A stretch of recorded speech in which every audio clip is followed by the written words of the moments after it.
Hello, I'm Jenefer. I'm the founder of Silk Helix, and today we're talking onboarding and how to write and what goes in an onboarding plan. I'm often asked what goes in an onboarding plan, how do we write one, what do we need to include?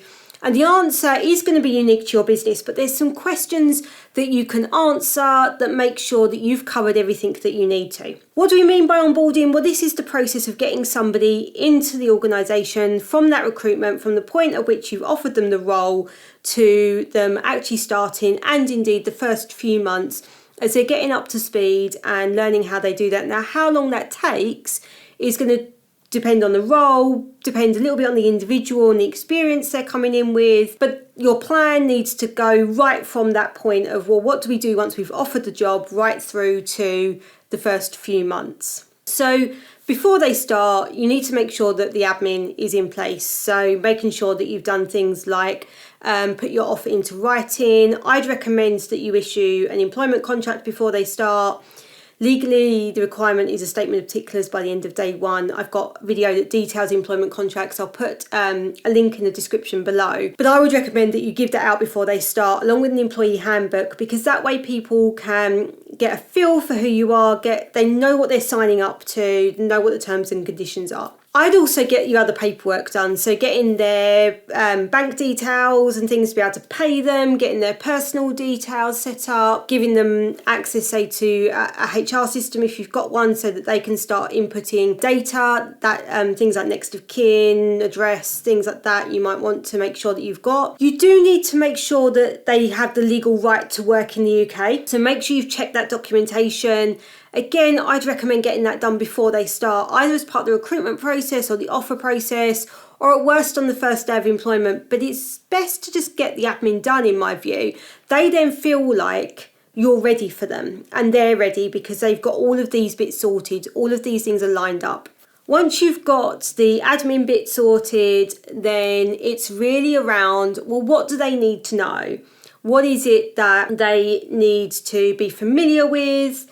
What equipment do they need? Who do they need to talk to? These are the sort of questions that you need to be asking yourself. My preference is to get a big piece of paper and scribble notes all over it, because it's how my brain works. It's how I like to think. Of course, we're all different. Our brains work differently. So whatever your way of kind of jotting down ideas is, talk to other people in the team. Talk to people that started recently. Ask them what they feel they needed to know. Think about what is industry or company specific in your company that people are going to need to know about. Think about the office tour. Now, if people are in a building, if they're coming to a physical place of work, then they need to know how to make a cup of tea, where the toilets are, where the emergency exits are. Don't forget the basics. These are really important for somebody feeling welcomed. If you've not got a physical office, then you'll have similar things in terms of the software information resources that you're using. So you may have a company wiki that you rely on, or a company drive. Make sure that people know where to find things. And even if you've got a physical office, you may also have these things. So get a list together of all the various bits of software that you use, all the things they need access to. Make sure that you've set up their access prior to them starting, so that they've not got to try and fight with IT, find out ways to get onto things, that you can give them that on day one. Give them a list of all the things that they should have access to, so they can check that off and make sure that they do. Then think about what within that they need to know. So, for example, the employee handbook, which we're obviously familiar with in HR, and we write one for all of our clients, because it makes sure that people have got everything they need about the relationship between them and their employer. But it covers things like the disciplinary procedure. We don't need anybody to know the disciplinary procedure off by heart.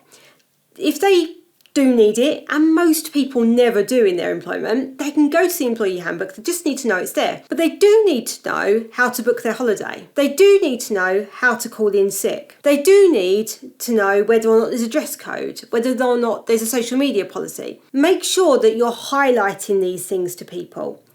What you think is common sense, what's natural to you, might not be natural to people starting with you. Take social media, for example. I've got a whole 20-minute video on this because it's not always clear, and companies are different. They have very different rules on what is and isn't acceptable in terms of using social media. So make sure that you've got that as part of your induction and onboarding process. Is there other training they need, like health and safety? GDPR data protection training to make sure that they know how to handle data. You might not call it that, but you might have rules around passwords and access and things that can be shared or can't be shared. Make sure that people know that you've got that set for them to learn. And then think about who people need to know. Who within the business? What clients do they need to know? What can they do to get to know those people? Can you set up meetings to encourage them to get to know those people?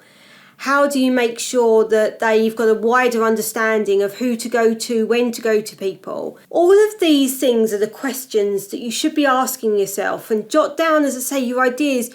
I don't start with a blank piece of paper and go, oh, title, induction plan, I'm going to start there. I start with these questions. What do we need from them practically in terms of our admin, our data collection? What do they need to know? What access do they need? What equipment do they need? Who do they need to know? Jot all of those things down. I like to mind map them, and then I can use that to start creating a list. I might put expectations on that list. I might put expectations of what will be done when. I might hand over responsibility for parts of that list to other people who say the people that they need to meet.